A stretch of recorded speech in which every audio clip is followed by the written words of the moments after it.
നമസ്കാരം, ഇൻസൈഡിലേക്ക് സ്വാഗതം.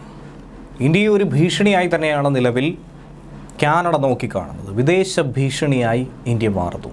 പ്രത്യേകിച്ചും കനേഡിയൻ തിരഞ്ഞെടുപ്പുകളൊക്കെ തന്നെ വരാനിരിക്കുന്ന സാഹചര്യത്തിൽ അപ്പോൾ ഇന്ത്യയും കാനഡയും തമ്മിലുള്ള ബന്ധം കൂടുതൽ ആടി ഉലയുന്ന ഒരു സാഹചര്യം തന്നെയാണ് കാണുവാനായി സാധിക്കുന്നത്. ഖലിസ്ഥാൻ ഭീകരനായ ഹർദീപ് സിംഗ് നിജാറിൻ്റെ കൊലപാതകം, അതിനെ തുടർന്നുണ്ടായ വിവാദങ്ങൾ, ശേഷം ഇന്ത്യയും കാനഡയും തമ്മിലുള്ള ദീർഘകാല ബന്ധത്തിലുണ്ടായ അകൽച്ച, അത് ഓരോ ദിവസം കഴിയും തോറും കൂടുതൽ വഷളായിക്കൊണ്ടിരിക്കുകയാണ്. നയതന്ത്ര ബന്ധത്തിലുണ്ടായ ഈ വിള്ളലുകളിൽ പരിഹാരം കണ്ടെത്തുന്നതിന് മുൻപ് തന്നെ ഇന്ത്യക്ക് നേരെ പുതിയൊരു നീക്കം കാനഡ ഉയർത്തിയിരിക്കുന്നു. ഇന്ത്യയെ ചൊടിപ്പിക്കാനായിട്ടുള്ള ഒരു റിപ്പോർട്ട് പുറത്തു വന്നിരിക്കുന്നു. ഇന്ത്യക്കെതിരെ പുതിയൊരു ആരോപണമാണ് ഇങ്ങനെ കാനഡ ഉയർത്തിയത്.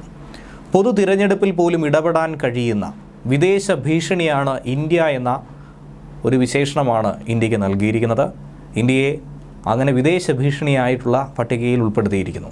കാനഡയുടെ രഹസ്യാന്വേഷണ വിഭാഗമാണ് ഇന്ത്യയെ ഈ പട്ടികയിൽ ഉൾപ്പെടുത്തിയത്. കനേഡിയൻ സെക്യൂരിറ്റി ഇൻ്റലിജൻസ് സർവീസാണ് ഇൻ്റലിജൻസ് റിപ്പോർട്ടിൽ ഇന്ത്യക്കെതിരെ വളരെ ഗുരുതരമായ ഇങ്ങനെ ഒരു ആരോപണം ഉന്നയിച്ചിരിക്കുന്നത്. 2022 ഒക്ടോബറിലെ വിദേശ ഇടപെടലും തിരഞ്ഞെടുപ്പും ദേശീയ സുരക്ഷാ വിലയിരുത്തൽ എന്ന റിപ്പോർട്ടിലാണ് ഇന്ത്യയെ വിദേശ ഭീഷണി എന്ന് അഭിസംബോധന ചെയ്തിരിക്കുന്നത്.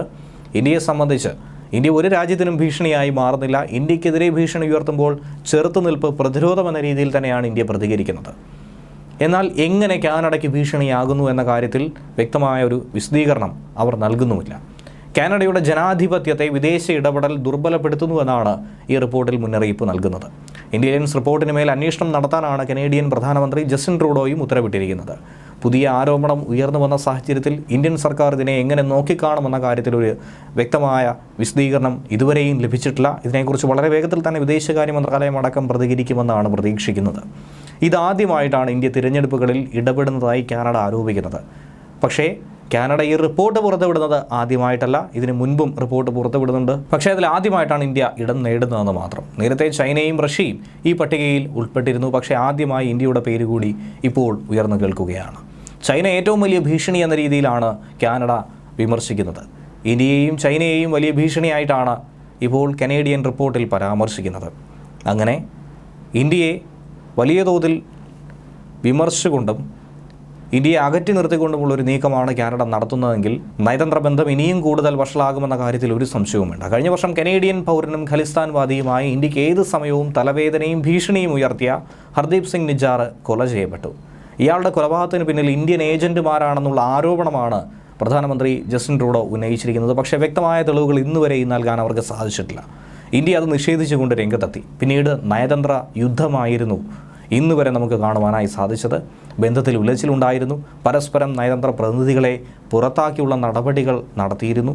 കാനഡയിലെ വാൻകോവറിൽ വെച്ച് ഗുരുദ്വാരയ്ക്ക് മുന്നിലായിരുന്നു നിജർ കഴിഞ്ഞ ജൂണിൽ കൊല ചെയ്യപ്പെട്ടത്. സെപ്റ്റംബർ 18 പിന്നാലെ കനേഡിയൻ പ്രധാനമന്ത്രി അവിടുത്തെ പാർലമെൻറ്റിൽ ഇങ്ങനെ ഒരു പ്രസ്താവന നടത്തിയതും ഈ പ്രതിസന്ധികളൊക്കെ തന്നെ ആരംഭിച്ചതും.